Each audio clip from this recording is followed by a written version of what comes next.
नमस्कार दोस्तों, ब्लडी सत्य के आज के हैरान कर देने वाले खौफनाक एपिसोड में आप सभी लोगों का फिर से बहुत बहुत स्वागत है। दोस्तों, आज के इस वीडियो में आप लोग सुनेंगे पोस्टमार्टम की रियल हॉरर स्टोरी। जी हाँ, ये पूरी की पूरी कहानी इंस्टाग्राम में मुझे रवि ने लिख भेजा। क्या थी कहानी, डिटेल में समझते हैं और फिर समझेंगे आखिर रवि था कौन या है कौन। दरअसल ये घटना से ठीक 11 साल पहले की है। सन 2011 में एक आदमी हुआ करता था जिस आदमी का नाम था गणपत राव। गणपत राव एक पोस्टमार्टम सेंटर में काम किया करता था, मतलब जहां पर लोगों के लाश को खोलकर उनकी तहकीकात की जाती है और वापस से सिल दिया जाता है। बेशक आप लोग इसके बारे में बेहतरीन तरीके से जानते ही होंगे। दरअसल 2011 में जो गणपत राव था उस सेंटर का सबसे ज्यादा विख्यात पोस्टमार्टम करने वाला आदमी था। इसके बारे में सभी लोग बहुत अच्छे से जानते थे। चाहे लाश कैसी भी हो, सड़ी हुई हो, गली हुई हो, जली हुई हो, उसके हाथ एक बार भी उसका पोस्टमार्टम करने से पहले घबराते नहीं थे, कतराते नहीं थे, कांपते नहीं थे। वो बहुत ही स्मूथली किसी का भी पोस्टमार्टम कर देता था। चाहे रात के 1 बज रहे हो, 2 बज रहे हो, उसको किसी भी तरह की कोई परेशानी नहीं होती थी। अब एक बार की बात है, गणपत राव के मोबाइल में एक फोन आता है। ये फोन उसके एक सीनियर डॉक्टर का था। सीनियर डॉक्टर कहता है कि देखो गणपत, मैंने तुम्हारे पास एक आदमी की ड्यूटी लगाया जिसका नाम है अनिल। अनिल दरअसल एक नया नया आया हुआ लड़का है, कहीं से ट्रांसफर लेकर आया है, हमारे शहर में आया है, तो तुम उसका ध्यान रखना। कुछ टाइम तक वो तुमको असिस्ट करेगा, उसके बाद उसके हाथ पर भी कुछ सौंप देना पोस्टमार्टम करने के लिए। गणपत राव बिल्कुल तैयार हो जाता है, बोलता है सर आपको फिक्र करने की कोई बात नहीं है, मैं हूं ना, उसकी अच्छे से देखभाल करूंगा। दरअसल गणपत की एक आदत थी। गणपत ना थोड़ा सा रूड था, स्ट्रिक्ट था। जो लोग नए आते थे ना उसको असिस्ट करने के लिए, उसके साथ देने के लिए, उनको बहुत ज्यादा डराया करता था। क्योंकि गणपत को यहाँ पर काम करते हुए 13 साल से भी ज्यादा का समय हो चुका था और ये बहुत ही ज्यादा फ्रैंक बन चुका था, चीजों से घबराता नहीं था और लाशों से, जैसे मैंने बताया, उसके हाथ भी नहीं कांपते थे। फोन में दूसरी तरफ सीनियर डॉक्टर गणपत की बात बहुत अच्छे से जानते थे, उसका नेचर बहुत अच्छे से जानते थे। गणपत से कहते कि गणपत थोड़ा संभल कर, बच्चे को डराना मत, उसकी उम्र कम है। लेकिन एक बात और सुन लो, दरअसल ये जो बच्चा अनिल आ रहा है, जिसकी उम्र यही कोई 24-25 साल है, अनिल की एक बहुत ही कमाल की खासियत है। गणपत बोलता है हाँ सर बताइए क्या खासियत है, मैं जानना चाहता हूँ। जैसे ही गणपत ये कहता है, अचानक से बाहर जोरों की बिजली चमकती है और गणपत के मोबाइल का सिग्नल वीक हो जाता है। गणपत परेशान हो जाता है कि सिग्नल तो अभी अच्छा खासा था, अभी सर की आवाज ठीक से क्यों नहीं आ रही। हेलो हेलो दोनों एक दूसरे की तरफ से कर रहे हैं, लेकिन आवाज बिल्कुल भी एक दूसरे को जा नहीं रही है। गणपत फोन काट देता है, सोचता है चलो कोई बात नहीं, कल दिन में डॉक्टर तो मिलेंगे, उनसे बात कर लूंगा कि क्या खासियत की बात कर रहे थे वो अनिल के बारे में, जो लड़का रात में मुझे असिस्ट करने के लिए आने वाला है। अब जैसे तैसे दिन का वक्त आता है और दिन के वक्त गणपत की मुलाकात डॉक्टर साहब से हो ही नहीं पाती है और फिर रात का वक्त आ जाता है। रात में गणपत अपने पोस्टमार्टम सेंटर में जाता है और बाहर लगी हुई कुर्सी में बैठकर अपने असिस्टेंट का इंतजार करने लगता है। असिस्टेंट को आने में आधे घंटे हो जाते हैं, यानी जो नया नया असिस्टेंट आया था अनिल, आज पहली बार ज्वाइन करने वाला था गणपत को, उसको आने में आधे घंटे लेट। जैसे वो आधे घंटे बाद एक कड़कड़ाती हुई बिजली के साथ हॉस्पिटल के अंदर एंटर करता है, उस सेंटर के अंदर एंटर करता है, तो गणपत गुस्से से उसे देखने लगता है। अपनी कुर्सी से खड़ा होता है और गुस्से के साथ अनिल के ऊपर बरस पड़ता है कि तुम्हें पता भी है मैं तुम्हारा इंतजार कितनी देर से कर रहा हूं। एक तो तुम्हारी पहले दिन की ज्वाइनिंग है और तुम इतना ज्यादा लेट कर दिए, ये कोई तरीका होता है? इस तरीके से कोई काम किया जाता है? अनिल बहुत घबराया हुआ था। गणपत की आवाज काफी रौबदार, काफी मोटी थी। उसकी आवाज सुनकर शायद अनिल थोड़ा घबरा गया था, उसका सर कांपने लगा था। बाहर शायद हल्की हल्की बारिश भी पड़ी थी, तो बारिश से ये अनिल थोड़ा गीला भी हो चुका था। अनिल कहता है कि सर माफ करिए, एक बड़ी परेशानी में बाहर फंस गया था, इस वजह से आधा घंटा लेट हो गया, नहीं तो मेरा ऐसा नेचर बिल्कुल भी नहीं है। बोलता है ठीक है चलो अंदर चलते हैं। जैसे ही वो दोनों अंदर जाते हैं तो अंदर पड़ी हुई थी 3 लाशें। उन तीनों लाशों का पोस्टमार्टम गणपत और अनिल को मिलकर करना था।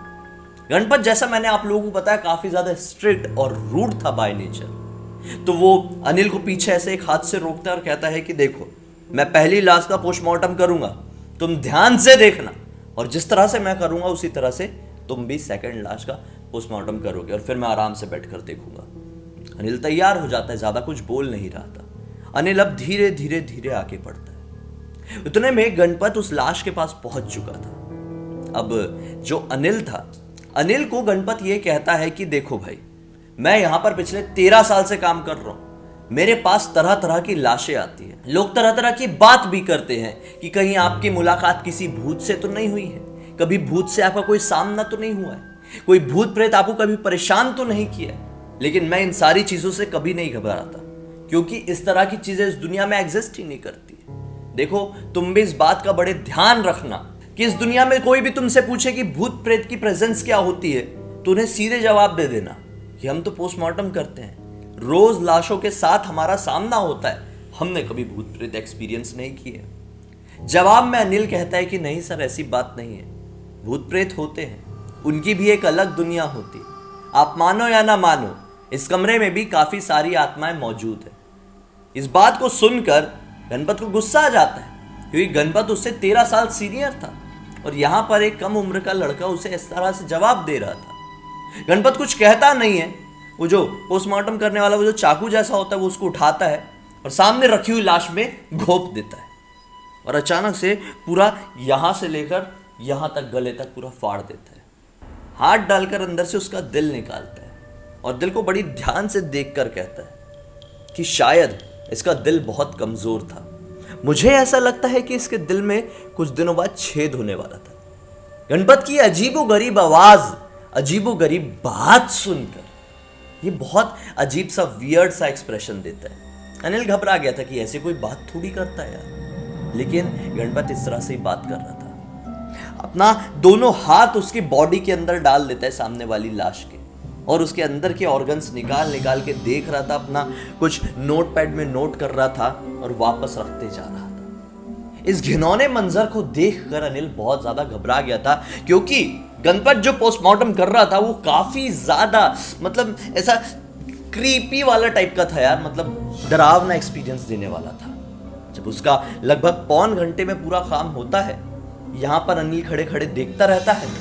वो एक सुई धागा जैसा कुछ उठाता है और सामने रखी हुई लाश को वापस से सिल देता है। अभी तक गणपत और भी ज्यादा गुस्से में आ गया था। ना जाने क्यों पोस्टमार्टम करते करते वो इस तरह का रिएक्ट करता था, ये उसकी पुरानी आदत थी।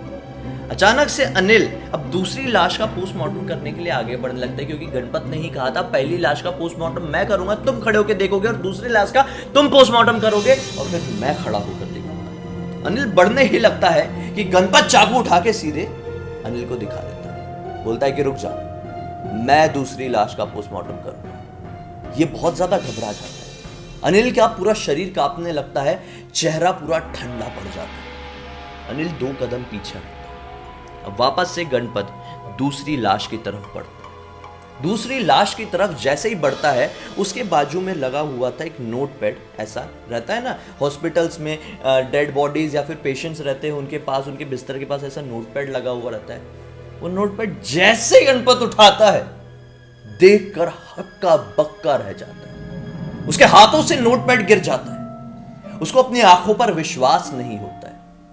वो एक नजर लाश की तरफ देखता है, दूसरी नजर सामने खड़े हुए अनिल पर। अनिल अभी नॉन स्टॉप एक टक लगाए गणपत को ही देखा जा रहा था। गणपत के चेहरे से पसीना छूट चुका था। अब गणपत 2 कदम उस लाश की तरफ बढ़ाता है और जैसे उस लाश का चेहरा खोलता है, मानो जोर के झटके के साथ गणपत जमीन पर गिरता है।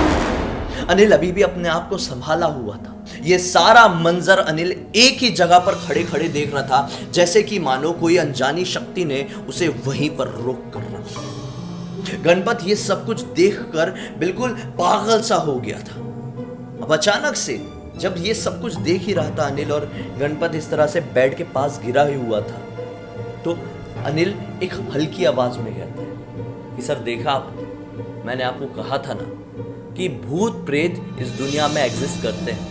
आप चाहे माने या ना माने, उनकी एक दुनिया हमारी दुनिया के साथ ही चल रही होती है। कई बार हम उन्हें देख पाते हैं तो कई बार नहीं। बहुत सारे लोगों के पास ऐसी शक्तियां होती हैं जो भूत प्रेत और आत्माओं को खुली आंखों से कई बार देख सकते हैं। आप मान ही नहीं रहे थे, मैं तो कब से बताने की कोशिश कर रहा था। इतने में बाहर वाला दरवाजा जोर से धड़ाम से ओपन होता है और एक जोरों की बिजली चमकती है। यहां से तेज गति से जो गणपत के सीनियर डॉक्टर थे ना, जिसने पिछली रात को गणपत को फोन किए थे और अनिल के बारे में बताए थे, वो तेजी से आगे बढ़ते हैं। उनके पीछे पीछे एक 30-31 साल का भी आदमी आ रहा था। उस आदमी ने चश्मा लगाया हुआ था, उसकी मूछें थी और डॉक्टर वाला जो अप्रैल होता है वो पहना हुआ था। उसको इशारा करते हुए ये जो सीनियर डॉक्टर थे कहते हैं कि देखो अनिल, ये तुम्हारे सीनियर डॉक्टर है जिनका नाम है डॉक्टर पाठक। आज से तुम इन्हें ही असिस्ट करोगे। डॉक्टर पाठक, आप इस लड़के अनिल का ध्यान रखिएगा, एक नया लड़का है, कम उम्र का है। उतने में ही पीछे खड़े हुए डॉक्टर पाठक अपनी नजर घुमाते हैं और दूसरी लाश की तरफ नजर डालते हैं, जिस लाश को देखकर अभी अभी जो गणपत जी थे वो जमीन पर गिर गए थे। आगे बढ़ते हैं और डॉक्टर पाठक कहते हैं कि अरे इन्हें क्या हुआ?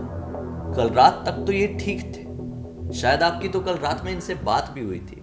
सीनियर डॉक्टर की तरफ मुड़कर डॉक्टर पाठक कहते हैं कि कल रात में तो आपकी इनसे बात हुई थी, कल तक तो ये ठीक थे, आज ये पोस्टमार्टम करने वाले थे, अब क्या हो गया? दरअसल ये लाश किसी और की नहीं,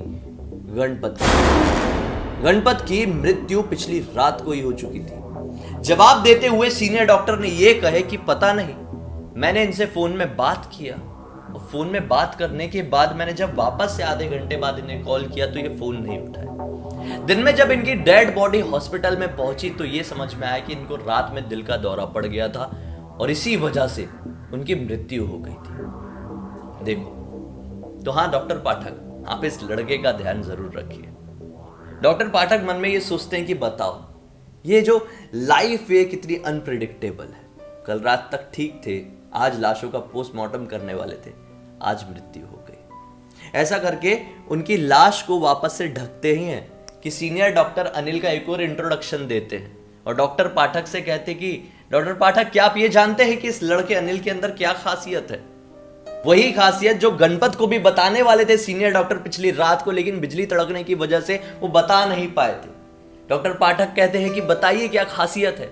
तो सीनियर डॉक्टर कहते हैं कि दरअसल ये लड़का आत्माओं को अपनी खुली आंखों से देख भी सकता है और उनसे बड़ी आसानी से बात भी कर सकता है। डॉक्टर पाठक फिर से एक अजीब सी मुस्कुराहट देते हैं, कहते हैं कि ऐसा कैसे हो सकता है?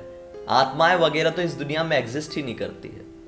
अनिल 2 कदम आगे बढ़ाता है और कहता है कि सर, क्या आप ये जानते हैं कि डॉक्टर गणपत भी आत्माओं के ऊपर विश्वास नहीं करते थे, लेकिन कई बार ऐसा होता है ना, लोगों की मृत्यु अनजाने कारणों से हो जाती है, अचानक से हो जाती है। उनकी आत्मा ये विश्वास ही नहीं कर पाती है कि हम हमारा शरीर छोड़ चुके हैं।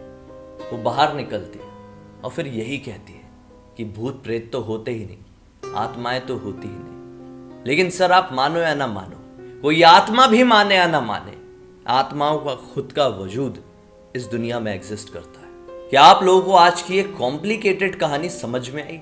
उम्मीद है जरूर आई होगी। अब तक इस वीडियो को देखे, एंजॉय किए तो लाइक जरूर कर देना। चैनल को सब्सक्राइब करके बेल आइकन दबा के ऑल के ऑप्शन में क्लिक करना, क्योंकि इसी तरह के हैरान कर देने वाले खौफनाक वीडियोस आप लोगों के सामने डेली लेके आते रहता हूं। इन सबके लिंक इस वीडियो के डिस्क्रिप्शन बॉक्स में क्लिक करके डायरेक्टली वहां पर पहुंच जाइएगा। और आप लोगों के पास भी इसी तरह की हैरान कर देने वाली खौफनाक कहानी है तो लिंक भेजिए, हो सकता है मेरा अगला वीडियो आप लोगों की कहानी के साथ ही बन रहा हो। जो आज की ये कहानी है, जिस रवि ने लिंक भेजा, वो रवि कोई और नहीं बल्कि अनिल का ही छोटा भाई है। और इस कहानी में डॉक्टर गणपत भूत थे। डॉक्टर गणपत की मृत्यु फोन में बात करने के बाद हो चुकी थी। अनिल तो नॉर्मल इंसान था, बहुत सारे लोगों को ऐसा लगा हो कि अनिल भूत है। खैर, इस तरह के कॉम्प्लिकेशंस तो दुनिया में बने ही रहते हैं। हम कल फिर से मिलते हैं एक और कहानी के साथ। तब तक के लिए बहुत बहुत धन्यवाद। आप लोगों का दिन शुभ हो।